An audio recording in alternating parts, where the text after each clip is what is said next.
अखेर छगन भुजबळांचा काल राजभवनात शपथविधी झाला आणि भुजबळ कॅबिनेट मंत्री झाले। अचानक भुजबळांचा एकट्याचा शपथविधी झाल्याने राजकीय वर्तुळातही भुवया उंचावल्यात। महत्त्वाचं म्हणजे जहां नहीं चैना वहां नहीं रहना असं म्हणणारे भुजबळ आता ज्याचा शेवट चांगला ते सर्व चांगलं असं म्हणतात। महायुती सरकार आल्यानंतर भुजबळांचा पत्ता कट झाला, त्यामुळे छगन भुजबळ नाराज झाले आणि थेट अजित पवारांवरही टीकेचे बाण सोडले जात होते। दरम्यानच्या काळात फडणवीसांच्या दोनदा भेटीगाठी झाल्या। भुजबळ पक्ष सोडून भाजपात जाणार का याबाबत चर्चाही झाल्या, पण अखेर अजित पवारांनीच त्यांना मंत्रिपद दिले। मात्र भुजबळ यांना मंत्रिपद का देण्यात आलं? मंत्रिपद देण्यामागे अजितदादा आणि भाजपा या दोघांची नेमकी कोणती चाल आहे? भुजबळांची अशी अचानक एंट्री होण्यामागे कोणती कारण आहेत? जाणून घेऊया व्हिडिओच्या माध्यमातून। नमस्कार, तुम्ही पाहताय गाजावाजा।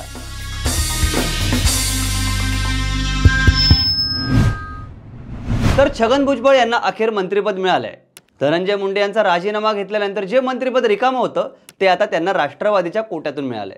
भुजबळ यांची अशी एंट्री होण्यामागचं पहिलं कारण म्हणजे अजितदादांना आपला ओबीसी गड सांभाळायचा आहे। राष्ट्रवादी काँग्रेसची शरद पवारांपासूनच मराठा पक्ष अशी ओळख असली तरी पवारांनी छगन भुजबळ, जितेंद्र आव्हाड, धनंजय मुंडे अशा नेत्यांच्या माध्यमातून ओबीसी मोड देखील मांडली होती।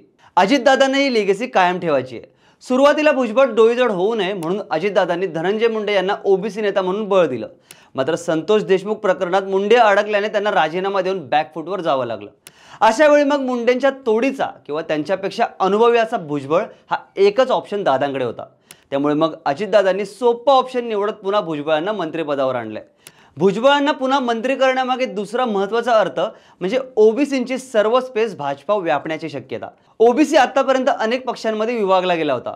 बाळासाहेब ठाकरेंनी जात न पाहता तळागाळातील कार्यकर्त्यांना संधी दिल्याने कोकणातील आणि मराठवाड्यातील ओबीसी मोठ्या प्रमाणात शिवसेनेकडे होता। त्यानंतर आधीच सांगितल्याप्रमाणे शरद पवार यांनी मोठे ओबीसी नेते उभे केल्याने ओबीसींचा एक मोठा शेअर राष्ट्रवादीला मिळत होता।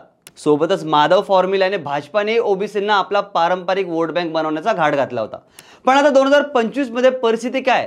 तर ओबीसी समाज सर्वात जास्त भाजपाच्या मागे आहे। भाजपाने ओबीसी नेत्यांना दिलेली संधी आणि मराठा विरुद्ध ओबीसी असं वातावरण तयार झालं असताना भाजपाने ओबीसींच्या पारड्यात टाकलेलं वजन यामुळे भाजपाचा ओबीसी पाठिंबा वाढतच चाललाय। अशा वेळी ओबीसींचा सर्वात मोठा नेता आपल्याकडे असतानाही ओबीसी आपल्याकडे राहतील का अशी परिस्थिती राष्ट्रवादीच्या बाबतीत निर्माण झाली होती। लक्ष्मण हाके, गोपीचंद पडळकर अशी मंडळी ओबीसींचा आवाज म्हणून पुढे येत असताना हे नवे नेतृत्व भुजबळांसारख्या जुन्या नेत्यांना रिप्लेस करणार का अशी परिस्थिती सुद्धा निर्माण झाली होती। त्यामुळे जरी भाजपाबरोबर सत्तेत असले तरी राष्ट्रवादीला आपला वोट शेअर राखणं क्रमप्राप्तच आहे। त्यामुळे मग अजितदादांनी मित्रपक्षाशी स्पर्धा असताना आपलं ओबीसी कार्ड बाहेर काढलंय। भुजबळांना मंत्रिपद देण्यामागचं तिसरं कारण समोर येतं ते म्हणजे स्थानिक स्वराज्य संस्थांच्या होऊ घातलेल्या निवडणुका। 3 वर्ष महाराष्ट्रातील स्थानिक स्वराज्य संस्थांमध्ये प्रशासक राज राहिलं होतं। त्यामुळे सर्वोच्च न्यायालयाने पुन्हा 2022च्या आधी ज्या पद्धतीने निवडणुका घेतल्या जात होत्या त्याच पद्धतीने म्हणजे ओबीसींच्या 27% आरक्षणाचा निवडणुका घेण्याचे आदेश दिले आहेत। त्यामुळे एक स्ट्रॉंग ओबीसी नेत्याला बळ देणं अजितदादांसाठी गरजेचं होतं आणि त्यासाठीच मग भुजबळ यांना मंत्रिपदाची लॉटरी लागल्याचं दिसलं। भुजबळांना बळ देण्यामागे चौथं महत्त्वाचा फॅक्टर म्हणजे मनोज जरांगे पाटील यांचं आंदोलन। मनोज जरांगे पाटील यांनी आता मुंबईत आंदोलन घेणार असल्याची घोषणा केली आहे। महत्त्वाचं म्हणजे त्यांचा सूर पुन्हा एकदा मुख्यमंत्री देवेंद्र फडणवीस यांच्यावर असणार हे फिक्स झालंय। अशा वेळी फडणवीसांनाही जरांगे पाटील यांच्याशी तितक्याच ताकदीने भिडेल असा सहकारी हवाच असणार। त्यामुळे मग पहिलंच नाव आपसुकच समोर येतं ते म्हणजे छगन भुजबळ। छगन भुजबळ जरांगे पाटलांना थेट भिडण्याची क्षमता ठेवतात। आताही त्यांनी शपथ घेताच जरांगेंना प्रत्युत्तर दिले। मनोज जरांगेने चुका नाही तर खेळ केलेत। महाराष्ट्रातल्या संपूर्ण मराठा समाजाचं प्रचंड नुकसान केलंय। गावागावांमध्ये त्यामुळे मराठा समाजाला निश्चितपणे त्रास झाला। मराठा समाजात सगळ्यात मोठा बांधव म्हणून महाराष्ट्रात राहतो, पण या जरांगेच्या कर्तृत्वामुळे निश्चितच मराठा समाजालाही त्रास झालाय। अशा शब्दात भुजबळ यांनी आपली भूमिका काय असेल याची झलक दिली आहे।